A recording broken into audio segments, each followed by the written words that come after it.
ओम। मैं हूँ बाल ब्रह्मचारी, तू है कन्या कुमारी। चल सन्यासी मंदिर में। विश्वामित्र कहते हैं तपस्वी थे। उनकी तपस्या इतनी गहरी हो गई कि इंद्र का सिंहासन डोलने लगा और मेनका ने तपस्या भंग कर दी। क्या वाकई में विश्वामित्र एक तपस्वी थे?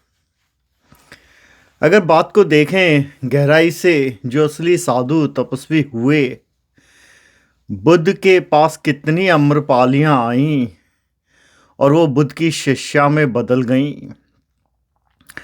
वाल्मीकि ने एक डाकू से एक साधक के रूप में रामायण लिख डाली।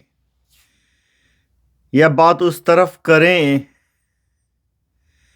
चाहे स्त्री के मोह को छोड़कर महाकाव्य लिख डाला। तो ये जो सारे लोग थे, इनके अंदर जो बदलाव हुए वो स्थिर थे। मतलब ये, अगर हम गीता की बात करें, सच्चा योगी साधु सन्यासी वो है जिसका मन स्थिर है, जिसने अपने इंद्रियों को वश में कर लिया हो। अगर कल का विश्वामित्र वो नारंगी कपड़े पहने हुए था, हाथ में कुछ उसके भिक्षा पात्र हो, गले में माला, क्या वो तपस्वी कहलाएगा?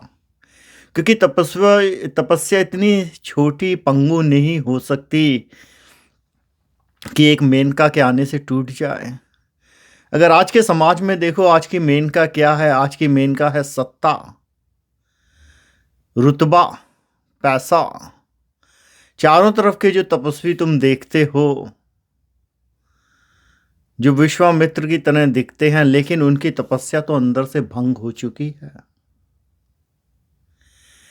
क्योंकि जो गीता में किशन ने तपस्वी की परिभाषा बताई है साधक की, वो ये है, वो ऋषि मुनि योगी वो हो जाता है जो इंद्रियों को जीत चुका होता है। मतलब उसे बाहर के किसी भी बदलाव से कोई फर्क नहीं पड़ता। चाहे आप उसे कोई प्रलोभन दें, वो किसी के यहाँ नतमस्तक नहीं होता। ये एक केमिकल चेंज है। जो चीज़ रिवर्स कर दी जाए वो फिजिकल चेंज हुआ। जैसा विश्वामित्र के बारे में कहा जाए, क्योंकि विश्वामित्र तो देखा जाए तो वो कभी साधु तपस्वी थे ही नहीं। शायद उन्होंने एक मार्ग पे चलना शुरू करा हो, लेकिन जो सबकॉन्शियस माइंड है उसके अंदर वो इच्छाएं, वो वासना, वो स्त्री का प्रेम था।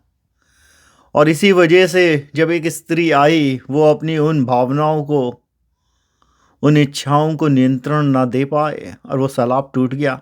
ऐसा ही तो आज होता है, जाके देखो। कहते हैं हमने ये साधु बनाए, सन्यासी बनाए, उनके अंग तोड़ दिए जाते हैं। क्या अंग तोड़ने से किसी के दिमाग के अंदर की वासना निकाली जा सकती है? शायद नहीं, क्योंकि ये तो एक दमन की क्रिया हुई जो आज चारों तरफ करी जाती है। मुंह पे कपड़ा बांध के कहते हैं हम मौनी हो गए। क्या तुम फिजिकल दमन करके स्पिरिचुअल जागृति ला सकते हो? शायद नहीं। यही वजह है जो आज अगर देखो चारों तरफ तुम्हें इस तरीके के ढोंगी पाखंडी मिलते हैं। लेकिन तुम्हारा सवाल अपने आप से ये होना चाहिए, इन ढोंगी पाखंडियों की तो अपनी मजबूरी है, क्या तुम में असली साधक है? अपने आप को देखो। क्या तुम्हारे आगे अगर मेनका आती हैं तो तुम्हारा अंदर से क्या भावनाएं उठती हैं? क्या तुमने अपने आप की इच्छाओं को, उन वासनाओं को काबू में पाया, या उनसे ऊपर निकल गए हो? यात्रा आपकी होगी। क्योंकि सिर्फ ऋषि, साधु, तपस्वी, सन्यासी कहने से, बाबा कहने से कोई सन्यासी नहीं हो जाता।